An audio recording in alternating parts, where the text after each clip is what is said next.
It is the end of yet another month, and I've read a few books. So let's talk about those. So, I don't know if you guys remember this, but I was very adamant that I was going to be reading a bunch of romance books in the month of February because, romance is a thing in February. Did I read any romances? Yes, I did one, but I had to force myself to do it, which is super annoying. And you might be wondering, what were the other genres you read? Ansu? Thrillers. People were dying.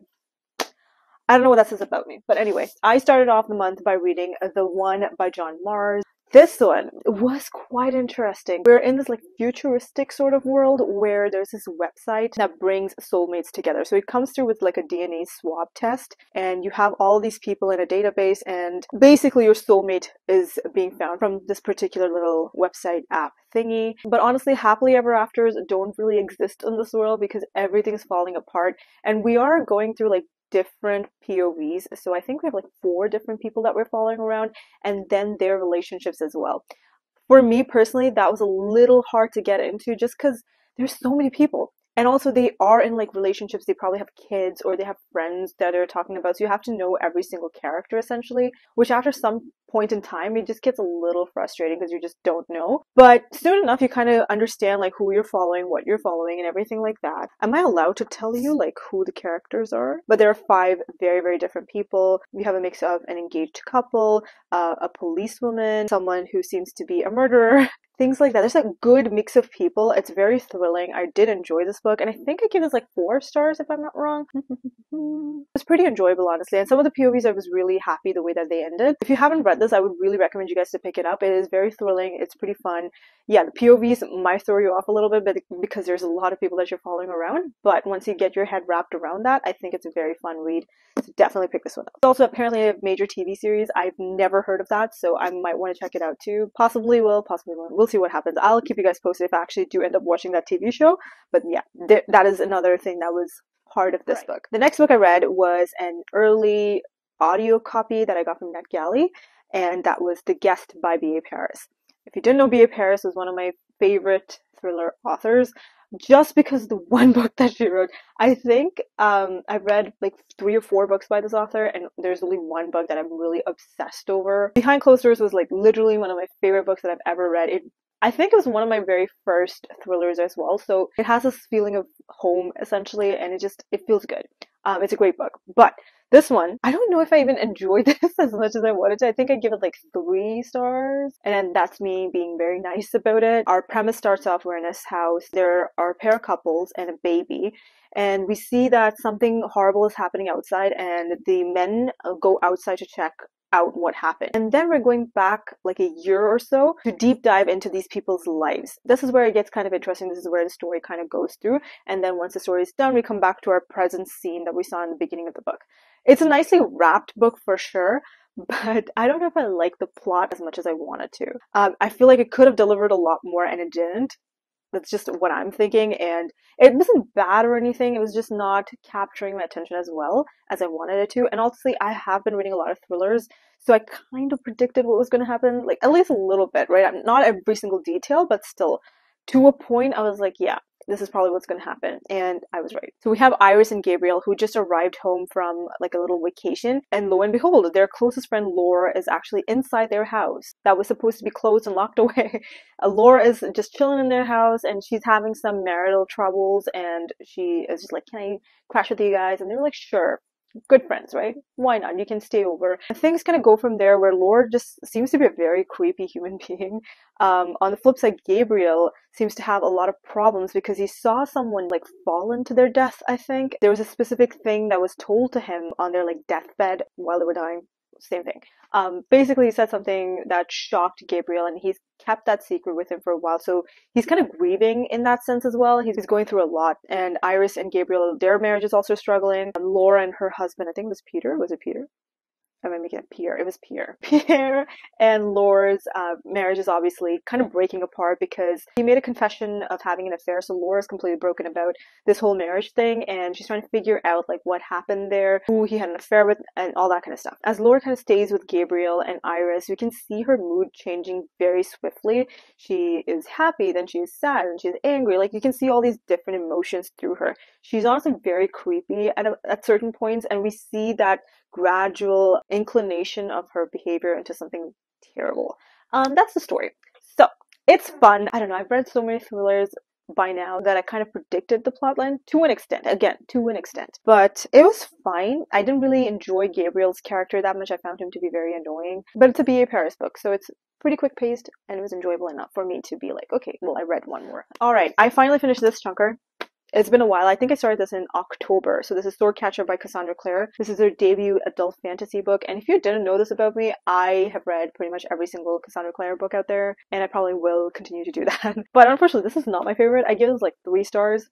It was okay. It is a part of a series. We're following around this really vibrant city-state of Castellane. Castellane is filled with nobles, very rich people, and we also have our prince, king, and their family. People are constantly searching for wealth and power, and at the same time, being naked and having sex in this world is not a big deal. Like, literally, everyone's in a brothel at some point in time, and I was just like, okay, cool.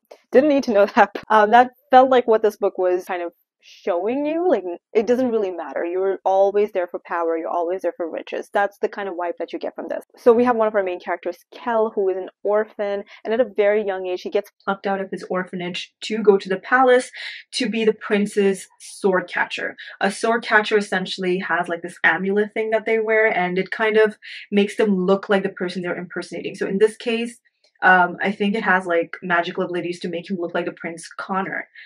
Kel essentially takes the role up and he becomes a sword catcher. So if he goes to like public events, sometimes Kel goes as Connor, and if in case, you know, a sword is thrown at you, you catch it with your body and die.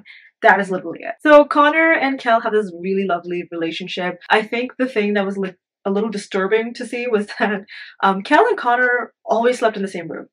So they have like no boundaries. And I'm just like, oh no. We can see Kel being awkward about this as an adult now, and he's just like, I want my own space. And I felt bad for this guy, but like he was stuck. And Connor had no freaking clue. On the flip side, we have Lynn Castor, which I realized when I was filming a vlog earlier that Lynn Castor, she can cast magic. Oh my god, what a creative name. Wow. I mean, so good, right? Lynn Castor is an Ashkar, which is basically some of the last people who have magical abilities, and they're completely shunned. The people of Castellane itself looks down upon them just because they're the last people who have magic, and they're like not trustworthy or whatever. But obviously they have this ability to heal people, to do like a lot of things with their magic. Despite all of the knowledge that Lynn has, she cannot seem to heal her best friend, who seems to be very frail. She's dying very slowly, and you can definitely see that throughout the book, and Lynn can't seem to save her. One day, Kel's and Lynn's lives kind of cross paths because of the very mysterious Rag Picker King. He seems to be ruling the underworld, kind of, and everyone knows that he exists, but everyone's kind of like acting like he doesn't.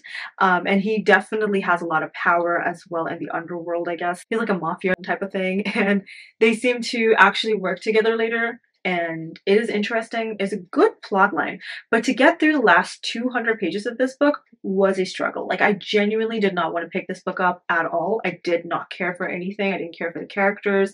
Like, honestly, I just did not care. I just wanted to go on and finish. That's all, which sucks because I've never had that happen with me and a Cassandra Clare book. Like, I would devour everything this woman writes, but this one just kind of fell flat for me.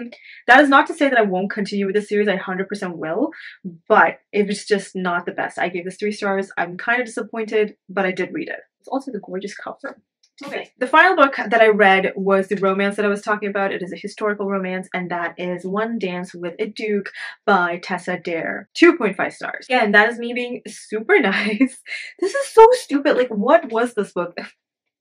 I have read a couple of Tessa Dare books, I think, and honestly, I don't remember much of it at all. But this one has a lot of smut. If you're into not very closed door scenes, that's what you're going to get.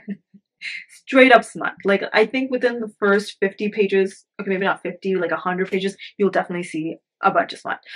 Basically, we are following around this very handsome and mysterious duke, and he's also a horse breeder.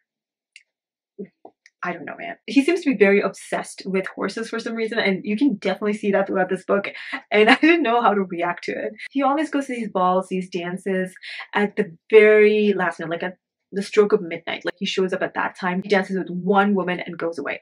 That's always been the case, but one day he meets Lady Amelia. He kind of gets thrown with her, and it's a situation that he's not very happy about. He gets kind of stuck, ends up marrying her.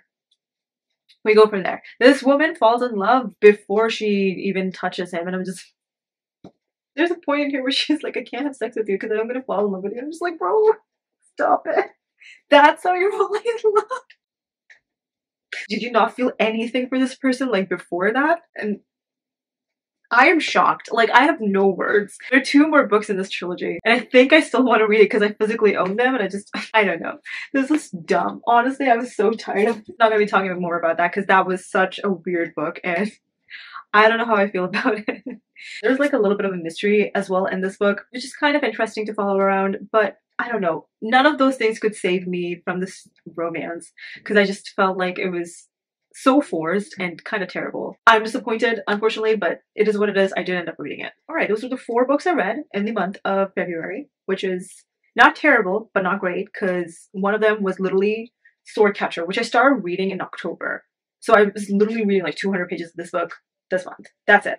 And the rest of them were pretty short. Not the best reading wise, but I did have a really good month. So I'm not complaining, okay? Like, I'm happy, everything's fine, so who cares, right? But I do want to know what are the books that you guys read in February. I'd love to know. Did you read any romances, unlike myself, who's just scorning at all kinds of romance at this point? Oh man, that was terrible. Why did I choose a Tessa book? I'll never know. There's so many other books that I own that has romance in it, but did I pick any of those? No. What is wrong with me? These are the books that I read. Let me know down below what you guys read, and I'll talk to you all next time with another one. Until then, I'll talk to you all in the comments. Bye.